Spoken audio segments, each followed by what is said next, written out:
Welcome to Real Estate Coaching Radio, starring award-winning real estate coaches and #1 international best-selling authors, Tim and Julie Harris.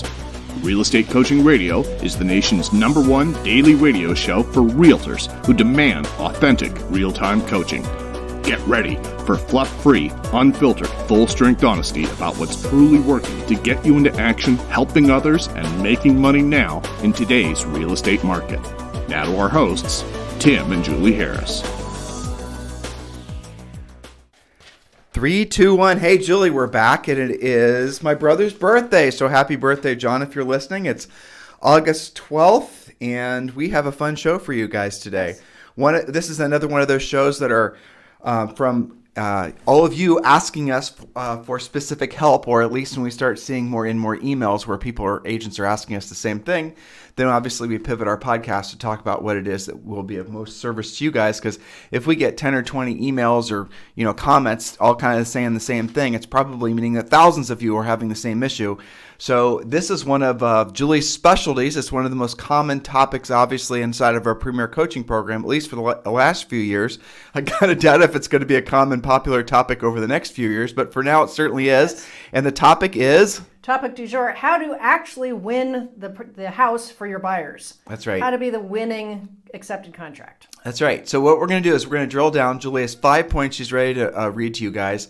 We're going to go through, as we always do on our podcast. We're going to be very quick and concise, very practical and tactical, so be ready to take notes. And I also want to remind all of you that if you'd like to join our free coaching program, we planned it only making that available for 90 days, but we're going to continue to make that available to everybody in the country. You don't have to have any particular broker affiliation or anything. As a matter of fact, this is kind of fun news, we're going to start formalizing our ability to coach agents in different countries. Obviously, we have clients in Canada, but we also have a lot of clients in literally in Italy and Germany, and I mean a lot of listeners, no coaching clients. I should be very specific about that because that's going to be where we're going to start focusing on international expansion. So as we say that, this free coaching program is available to everybody, regardless of brand affiliation or country of origin. How about that? Yes. All you have to do is text the word survival to 31996. Text the word survival to 31996. And when you do, we're going to text you back a link. Now, you've got to activate your free membership. It isn't just done for you. You've got to set up a username and a password. And then you're entitled to a whole bunch of stuff, including, there's honestly, guys, there's I think maybe 10 books in there, 10 guides, rather. You also have access to the daily free coaching, the daily coaching, semi-private coaching session with one of our coaches. That's free. So I'm going to say this, and you have to do this urgently. It doesn't matter where you are. Go ahead and text the word survival to 31996. Text the word survival to 31996. It seems that so many of the international real estate markets are all sort of following the same pattern because, after all, it does seem that for the most part, we do have an international economy. We're seeing a lot of the different countries that Julie and I study and where we have podcast listeners. As we're getting to know all of you guys around the globe better, we're noticing that our markets are essentially mirroring ours, or maybe ours are mirroring yours. So thank you for discovering us, and thank you for allowing us to be your coaches along the path to your continued real estate success. So go ahead and text the word survival to 31996. Mrs. Harris? Yes. So how do you get your contract accepted as the #1 and beat everybody else out? This is something that most of you are dealing with. Some of you are dealing with it virtually every day of your lives. So point #1, really kind of mini mindset point. If you're just hoping that you win, that is not a strategy. There is an art and science to this, and you do have to work on it. So those of you who listen and just hope that somehow you're going to luck out, the more you lose for that client, the more likely they are to fire you. They expect you to work this hard to get this for them. That's why they hired you. And you guys will find that buyers will fire you if you are not getting a house for them, or if you're at least not getting in the running. So you got to pay very close attention to this. Obviously, our focus on our coaching program is in teaching you guys how to be powerful listing agents. So frankly, you don't have to deal with any of the insanity out there that so many of you guys are having to, work within because of the hot sellers market that still exists in most of the country. And by the way, a lot of parts of the world, same type of market. But yeah, if you want to get on the other side of that where you don't have to be constantly on your heels definitely focus on being a listing agent. But you will be working with buyers. We always, even our most successful coaching clients, we always suggest, it does not matter. You could have 50 fantastic listings. We always want you to have at least 2 or 3 strong buyers that you're working with, buyers that are going to be motivated to buy, not time wasters, because that's the best way for you to stay on top of the market. So yes, of course, we want you to work with buyers. And as you build a big listing business, one of the things we'll suggest you do is look into referring those buyers off that have no houses to sell. So, you want to run them through a gauntlet where you're pre-qualifying them, pulling out the sellers, that are actually presenting as buyers. You get those listings listed, and then the buyers that don't have anything to sell, or even the buyers that do have something to sell, consider referring those off. And in every single case where I've ever done the math, you're going to make more net profit referring those buyer leads off to individual agents in your marketplace or your office versus having them on your team. Just for whatever reason, a lot of you guys don't understand that. If you want to have a private conversation with me about that, just go ahead and text me directly at 512-758-0206. But the moral of the story is the most profitable agents in the country are always listing agents.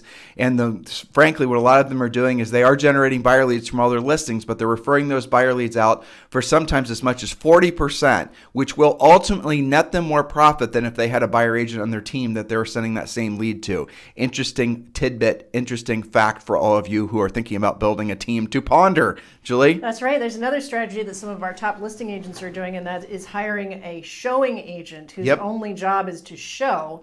You're obviously not going to give them a very big piece of the pie, but if the client does buy something they showed, they usually get a little kicker. So that came out of the need to jump on the newest inventory, and a lot of times the listing agents are, starved for time. So that's another strategy. Okay, so number 1, you must talk to the listing agent before you write the contract. The script is simple. Aside from price, what else is important to your seller? That's critical, okay? Agents complain, well, I can't find the listing agent. Find the listing agent, okay? Text, show up to their office, call them, haunt them. This is a case where it's okay to stalk them, okay? Find the listing agent. And so what other things are common? Right now, the hot thing is flexibility and closing date. Yep. So is it important for the seller to be contingent on finding suitable housing, and for how long? Is it important for them to lease back, and at what rate? If your buyer is willing to give flexibility, then that's going to be an advantage to you. If they're not and they have a hard date, it may be the reason that you lose the contract. And there's an interesting little tidbit that Julie just threw out there. Oftentimes, and you guys don't think like this, but you should, price is not the most important thing to your client, neither your buyer or your seller. You think it is, but it's not, especially in a market like this. What matters most to the seller is the convenience. That's what they're looking for. Especially That's what they're paying for, convenience. And what the buyer wants more than anything is they want the house, okay? Mm-hmm. So ultimately what you have to know is the true motivation of the listing of the seller whom you're trying to seduce into accepting your offer from your buyer. Julie? Yes, that's right. And in fact, one of our great coaching clients, John Walkinshaw in Canada, he's been able to craft some deals by really stretching out. It's a solid deal, but he has like a 4-month closing cycle, a 5-month closing cycle, so that the seller can either build or find something to buy. Everybody's solid and ratified. Everybody's financing is good. But he's been able to craft some deals by being that flexible. I mean, that's long. I don't really like hugely long closing dates, but he's doing the deals. Now, he's doing that on the buyer side or the seller side? Both. So when people are trying to shift and there's not enough inventory, they haven't found something yet, or the seller is building and they don't want to move twice. Sure. So if you are presenting, and John Walkinshaw, I believe, is going to be the number 1 agent in Canada with eXp Realty. So congratulations, John, on that. Time will tell, but I'm pretty sure he's going to be. Mm-hmm. But so if you're up in Canada and you're wanting to get one of John Walkinshaw's dozens of listings and contracts, why don't you call up John and why don't you find out exactly what his buyer wants? And Julie just gave you a little bit of insight. Seller wants, and Julie just gave you a little insight. And guess what? John Walkinshaw is coached by Julie Harris. So yes, thus we have strategy. Yeah, so flexibility is really big right now. And other things that you and I used to hear all the time, it's not always price. It might be their stainless steel refrigerator has to go with them. They get all attached to that. Hot tubs. We had somebody that wanted to move their pet graveyard once. I don't know if you remember that. Oh my gosh, I do remember that. Yeah. So it could be something that you've not thought of yet. Right. Anywhere from like window coverings and kids' play sets. How creepy would it have been if the buyer didn't want them to move the pet graveyard, that they wanted to keep it? I know. If the buyer thought that was a feature of the house. Yes, you cannot make this stuff up, right? So ask the questions. Point number 2. Okay. Lease back flexibility, we talked about that. Point number 2 is you must have a killer lender letter, including underwriting being done if at all possible. Right. And lenders are starting to comply with this, actually, because they lose business the lender doesn't get paid until they close either. So there are a lot of lenders that are using that as a USP, that they will now write a letter of pre-approval saying that they are through underwriting, contingent only on identifying the property and appraisal. USP being unique selling proposition. Sorry. So on the website, guys, and we wrote this what's it called, Julie? Ultimate addendum. The ultimate addendum was written originally for listing agents to basically counter back to any contracts they got, and basically making the lender drill down on that lender's letter to make sure it has no subject tos. And so I'm just bottom line, guys, lenders do not do anything really on any borrower's file until the borrower or the potential borrower has a house in contract. So for the most part, there will be no 3-merge credit report. There will be no verification of income, assets to close, anything. The borrower is essentially going to be then given a sort of boilerplate, useless lender's letter. Mm-hmm. Lender's letters in general, guys, are useless. Right. When you read a lender's letter, and I want you to read one, if you've got one in your file right now, it's going to start out, they always start out the same way. The first paragraph's the same thing. And then the second paragraph, sometimes the third paragraph, then they start slipping in the fact that they haven't really done anything on the borrower's file. It'll say subject to, it says sometimes the only subject to and verification of that you should be able to accept, and again, this is on our website, so download it and just copy it. Use it for the behalf of your, protect your sellers if you're a listing agent, and use it when you're accepting lenders' letters or not accepting lenders' letters, so you know they've actually done their job. And the only thing a lender's letter can be subject to, and again, they use subject to as sometimes what are all the little contingent on, right? Subject to is pending appraisal of subject property. That's it. Well, sometimes they'll say identification of because they haven't actually found a property. It might read that, but you want to get rid of that as soon as possible. Right. And that brings up another point, okay, which is sometimes, and it's really competitive, and I don't like these two things, but it will help you win. In certain cases, if they're comfortable, you can waive inspections and waive the appraisal to be competitive. Right. Are you going to point 3? Sure. Okay. So. Is that point 3? Yeah. Okay. Well, so wrapping up point 2, make sure you use the correct language. Coaching clients, it's on the website. Download it, use it, and then you can use it for both sides of the transaction. Point number 3, Julie. So that point was have a kick-ass lender, not a lame right. lender. Okay. Point number 3 is to summarize. You may want to waive inspections and appraisal. It depends a lot on the client, whether they even have the chops to waive the appraisal and to go over. Here's the irony of that. You can put that in the contract, but it doesn't necessarily mean that the lender's going to give a hoot about the fact that you said they're going to waive this and waive the other thing, because if it's a government-backed mortgage, you're not going to get that loan. It's automatically contingent on appraisal. That's exactly right. So to write it in the letter, or write it in the contract might make the seller and the listing agent feel good, but the reality of it is it's still going to have to go through some level of appraisal. But what could legitimately be argued is you did not make the sale of the property contingent on the subject appraisal or the appraisal or the home inspection. You got to be careful on that.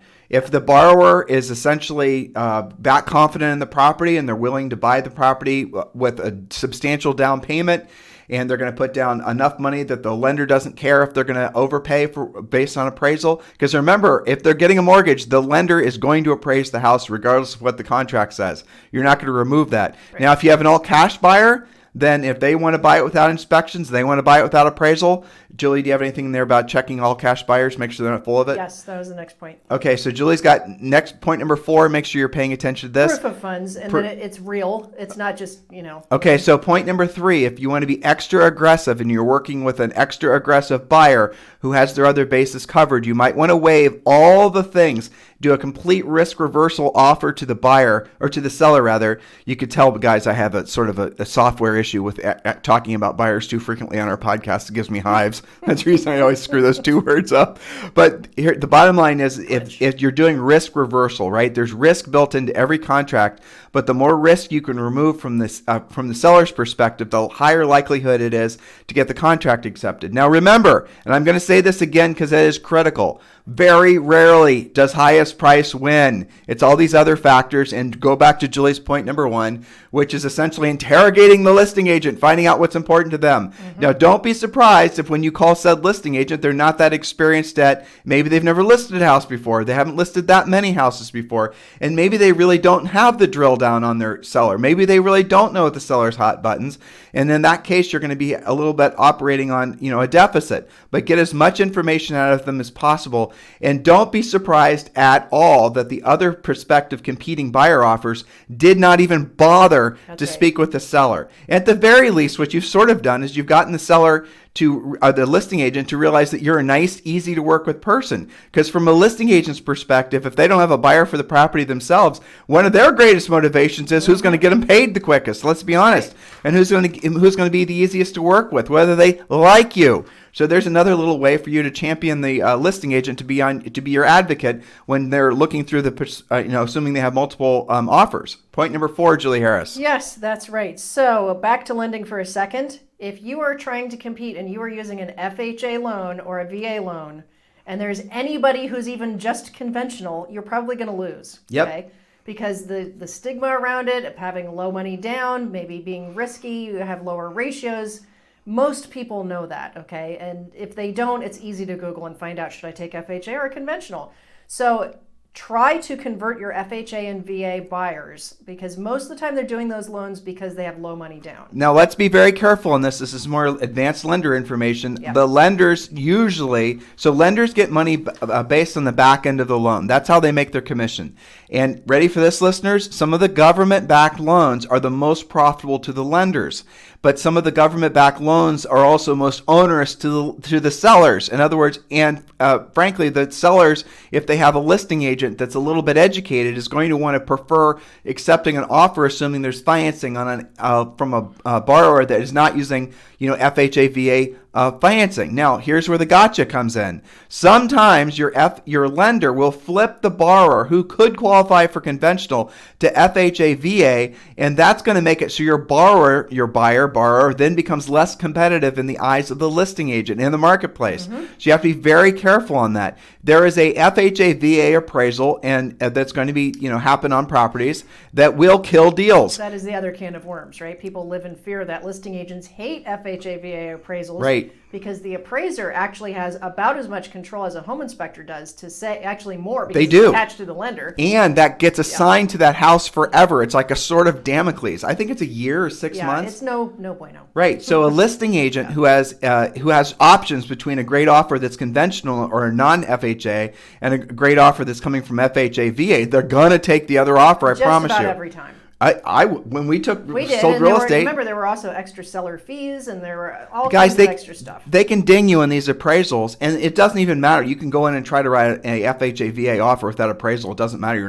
The thing's gonna get appraised, but the appraisal will come back saying like all these little nitpicky things that maybe even the buyer doesn't care about being fixed in the house prior to close. The buyer can't even say, "I don't care. We don't need to do that." Right. It's not up to them in those deals. Exactly. You guys see how sellers don't like these types of offers? Yeah. I mean, they'll go out and they'll see if all the little concrete slabs to the sidewalk walking up to the front door, if one's sticking up a little bit, they're going to say level it. Guardrails. Remember when we had to have the seller cut a little door to the crawl space inside of a cabinet in the kitchen. Nobody has ever in the history of that house used the crawl space. But the FHA appraiser said there had to be access. Yeah, crazy times. Yeah, and we put it in the cabinet so they didn't ruin the nice hardwood floors. Exactly. Crazy times. Remember we told you that. Next point, which is point number... Okay, whatever point we're on. 5, I think. Okay, so here's the thing. If you don't want to deal with as much of this, learn how to find inventory where you don't actually have to compete. That's new construction. That's always the easy button. Depends on the price range and what they like. New construction, expireds, even going back 2 or 3 years. For sale by owners, and your own database. I'm seeing a ton of deals done where the agent's finding the match within their own database and doing both sides. Rental properties, that's another one. There's a lot of disenfranchised, mom and pops out there. They're looking to unload their VRBOs. You could have, believe it or not, notice of defaults. You could have notice of defaults that could become officially, there's going to be pre-foreclosure type stuff. So there are a lot of different ways to go about this. But the thing is if your modus of operandi for presenting your buyers is essentially writing an offer and sending over the DocuSign or whatnot and expecting the listing agent to get back with you, and then the listing agent doesn't even respond, or they respond to some sort of pat thank you, accepted someone else's offer, and you get pissed off that listing agent, don't get pissed off the listing agent. You just didn't work the offer enough. That's right. It is your fault if that's happening. Yep. It is, especially if it's happening multiple times. How many times do you have to lose? I'll tell you what it usually takes. The client firing them. Yeah, exactly. I remember, Julie, when we sold real estate. Now, granted, it was 1,000 years ago, and people did still use typewriters. Back before, what did we use? Fax machines? Do you remember in high school when you took typing class, and even before their computers, you literally used a typewriter with a ribbon? Yeah, people call that vintage decor now. I think I call it a boat anchor. Right. But the reality of it was, guys, is this market that we're experiencing now, it, for the most part, is going to be something that is going to be the last hurrahs, of the hottest sellers market probably in the history of all of our lifetimes. That we're going to be entering into another market. And now, with that said, there will be lots of little spike ups in your market. There's going to be bifurcation in your marketplace between houses that are essentially stuck in a downward slope, houses that are going to be still in a seller's market. You're going to have to learn to be more creative and more aggressive. We always talk about multiple tools in your toolbox when you're working with sellers. Well, you're going to need, and you obviously do need, the same set of tools when you're working with buyers. Not same set, but a different set. You've got to understand all the potential gotchas. And for those of you, again, who are getting frustrated because you're not getting your offers accepted, follow these 5 steps. It's not that difficult. And I have one more thing to say about that. Yes, ma'am. There used to be a 6th step, which was writing the love letter to the listing agent or the seller. Many MLSs have banned that now. Yeah. So if you guys are still using that, especially our more experienced agents might still be doing that, make sure that it's legal to do that, because you could get in trouble over that. I didn't even know that. They're banning letters that the buyers would write to the listing agents. About, I've been looking at 50 houses. I love your house because it's got the backyard for That's my kids. banned? Yeah. Why would that be banned? Well, if they could ban coming soon, they might as well ban that too. I don't like it either, because it was a competitive thing, you've had clients that had all kinds of crazy perks offered to them that worked. Remember, like some sports thing, one of your clients in LA there was there were listing agents going after these houses on the bird streets, and you guys are out in Beverly Hills, you know what I'm talking about. And I know of agents that were offering, what would it be? Track side tickets to Lakers games to the seller if they not even accepted the offer but negotiated the offer. We have people that still do automatic escalation clauses. Escalation clauses. Go ahead. You have time. Yeah. So and there's different ways of doing this. Right? Bonus point. Escalation clause. Escalation bonus point. And they're called different things, acceleration clauses, bonus. Basically where your client is willing to go X number of dollars higher than any other offer. Any other verified offer, any other bona fide offer. They have to prove that there was another offer. You have to be careful with this. Right. Because not every buyer has the chops to say, I'll go 20 grand over. It depends on the price range and what they're able to do. Right. Because they might actually have to do it. You cannot finance that in most cases. And if the house, so let's just say where you see this typically is on the upper end, right? Yes. So escalation clauses. So if the house is, let's say, $1.5 million, and let's say that the buyer is getting financing, and the financing is going to, they're putting 25% down, but the house still has to appraise for them to get the mortgage and whatever. So, and let's say the house appraises for $1.5 million. The buyer then, in order to get the house in contract, writes the offer and gets it accepted. Maybe they have an escalation clause in there. The escalation clause says the buyer will, pay $10,000 more than the highest verified price up to a particular number, and then they have to prove that they actually had a verified contract, that kind of thing. Well, the difference between the appraised price and what the house finally goes in contract in, that's going to have to come in the form of cash. It's not going to be financeable, was Julie's point. So you're going to have to be very careful that not only the borrower's, essentially emotional and financial thresholds, but also working very closely with the lender. One of the things that Julie and I did, and we suggest all of our coaching clients do this as well, is you have 3 different lenders that you work with. And the reason we suggest you work with 3 different lenders, they can be with the same company, but they have to specialize in different things. So think about you guys. All of you have a preference to the type of price range you will work within. And the price range is typically the price range in which the house in which you live. I don't know if you've ever thought about that, but most agents only sell houses in their price range and lower, where they live. They've somehow have the psychological mooring line that keeps them from never really feeling comfortable going up market or beyond the price point in which they actually are living. Kind of a fascinating trend. Look to see if you're following that yourself, because it's all in your head. You can sell anything in any price range. The sellers don't really care.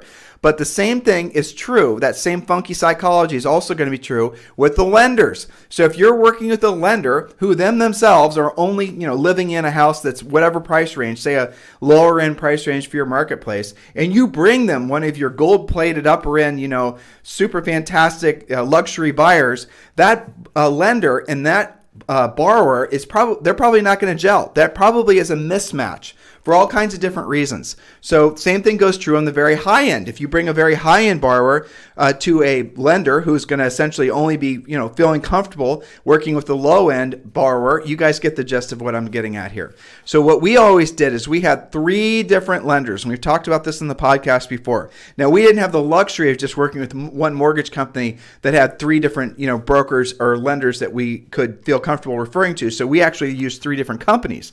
And the first company we used was an FHA VA approved lender. Now, there are 2 types of lenders. So how do I explain this? And I'll tell you the name of the company. And I got an email from him last time I mentioned his name, so I'll do it again. Mark Yerke at Yerke Mortgage was one of the best FHA VA lenders, if not the best, when Julie and I sold real estate. And we haven't sold real estate in Columbus, Ohio since like 1990, okay? But when we sold real estate there, hold on, is that true or did I just get my dates wrong? I got my dates wrong. Since like the late 90s, since 98, 99, sometime in there. When you get older, guys, you kind of get your decades mixed up. You'll understand when you get there. So the reason that we liked Mark is because he was a direct lender for FHA VA, which very few borrowers or lenders are, which means they needed to have like their own warehouse line. They needed to have more skin in the game. When you're a lender at the level that Mark Yerke and his company was, you had to be subject yourself and your company to like these regular audits from the government. It was not easy to have achieved the status that Mark's company has, and it was this family-run mortgage company, and they did a fantastic job. And so as a result of that, when we had a borrower that was a good fit for that type of loan, we took him to Mark. He always got him approved. Now, here's what we found out through experience. We would take the same borrower before we discovered Mark, to a different lender. And the lender would say they could do FHA VA, but they weren't a direct endorsed FHA VA lender. So what they were doing is they were trying to they were taking the loan to somebody like Mark, and then they were marking that loan up, adding more revenue profit to that loan, and then trying to get our borrowers to basically go about that. So the borrower was better served going directly to Mark, but this other lender, mortgage broker, didn't say they weren't a direct FHA VA lender, and maybe at the time we weren't smart enough to know how to know the difference, which is probably the case. And so we're trying to save you guys from experiencing the same hardship. Make sure you're working with a lender who's a direct endorsed government, Yerke style level lender, and they're all over the country. You can go. I think you can go to like FHA's website and get a list of actually endorsed, approved lenders, and work directly with them. Don't go through brokers. Go through these guys. A broker is basically goes to their computer. They put in the rough criteria of what your borrower is going to be qualified for based on their credit score and whatnot, and then they look at all these different offers from different mortgage banks, from different lenders, and then they show what the commission on the loan is going to be and all the rest of it. Mortgage brokers, for the most part, and I'm not criticizing, I'm just saying that's how they go about doing it. And so what a mortgage broker might do is they might take take your borrower who would be better served with that FHA, VA, Mark Yerke style loan, and they might push them towards something that's going to be more profitable for them, but going to require more down payment from your borrower. Now, your borrower might not have more down payment to put down on the loan, thus your borrower doesn't buy, and you lose the deal. This is really important why you understand the differences in all these lenders. So the middle grade lender, so we had three lenders, like I said. So we had the FHA, VA lender, and then we had someone that was in the middle. The someone in the middle was a broker, right? So they were a chameleon. They could work comfortably within a certain price range, and when we were selling real estate, that price range was usually about $250 to maybe about $600, somewhere in there. They never lost deals. They were very responsive. The borrowers, our buyers, and our sellers always, gave great feedback, the whole thing. Very comfortable. Then there was this upper end lender that we would use for anything over like 600, 650, all the way up to whatever the top was. And he was perfect for them. He did not want to bother with anybody that was less than 600 grand. He played golf all the time. Whenever we called him, he was on the golf course. He was very responsive, but the borrowers loved him because he was just like them. Okay. And so that was a perfect personality fit. And as a result of that, we never had lender problems. And the other thing is we always let all the lenders know that they weren't our only lender. And that kept them from taking us for granted, or our business for granted, kept them frosty, made it so that they would always take care of our borrowers, and they would never send us cheeseball lender letters. They knew better than to do that. And that will save a tremendous amount of time when you're working at speed. So if you've got a lender team like I just described that's working with you, and you've got a borrower that shows up on your radar today, a buyer, maybe they don't have anything to sell, and you can flip them to one of these lenders, and these lenders know that they have to give you a real lender's letter, not some boilerplate BS lender's letter. You can then hypothetically get that borrower in contract maybe later today. You guys get the point? You have to have a lending team around you that you trust, and that's going to be what the listing agent and the sellers are going to look for as well. So hopefully all this makes sense, guys. This all goes to the bottom line of today's podcast, which is speed. In this marketplace, you have to be fast. There's no doing it tomorrow or even doing it later. You have to do it now. Otherwise, the borrower is going to see that you are not acting in their best interest and not being urgent. And they're going to be, frankly, they'll fire you. They'll ghost you. You won't hear from them again. They won't open your emails. They'll just completely and totally ghost you and work with somebody else. I'm sorry if that's happened to you, but it's usually because they felt like you were not Johnny on the spot with urgency. That's what they want right now, because they're all operating based on FOMO, right? Fear of missing out. That's what's motivating this market right now. Fear of missing out on the low interest rates. Fear of missing out on the newest listing. That's what's motivating these buyers. Until that shifts, which it inevitably will, that's what they're going to expect from you in terms of your urgency. One of our Harris rules is there is no drip campaign. There is no different ways to treat differing leads. It's furiously fast lead follow-up. And our rule for a listing, if you come across that someone has to sell a house, a lot of you guys overanalyze what your follow-up campaign should be. Here's what it is. If the seller has to sell, you have to list it until one of the two things happen. They list it with you or somebody else, or they file a restraining order against you. That's the level of urgency, and that's a joke. Just keep that in mind. But I'm trying to impress upon you how important it is to be urgent. If you have two things in real estate, if you have energy and enthusiasm, I guess that's two, and you have urgency, even as you're learning skills, you're going to win, because people are going to be attracted to that. That's the antithesis of how most agents and frankly most business people act. Urgency, energy, and enthusiasm. Learn your skills along the way. Those are my two takeaways for you guys today. If you need me for anything, if you want to talk with us about joining our eXp Realty family, I encourage you to do so. As you guys know, if you're paying attention to the news, eXp is absolutely on the ascension. It's unbelievably exciting to see this company. They just opened up in 5 different countries.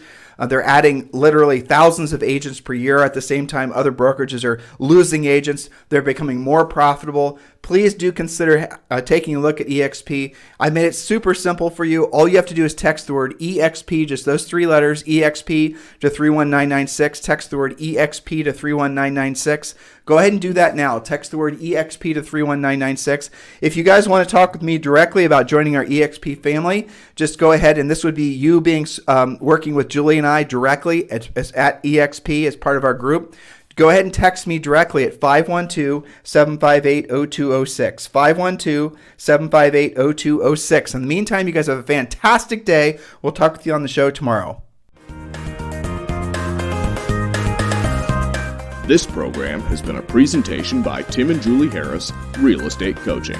For more information on our real estate coaching and training programs, visit our website at timandjulieharris.com. Remember to tune in weekdays at noon for upcoming shows, and until next time, thank you for listening to Real Estate Coaching Radio with Tim and Julie Harris.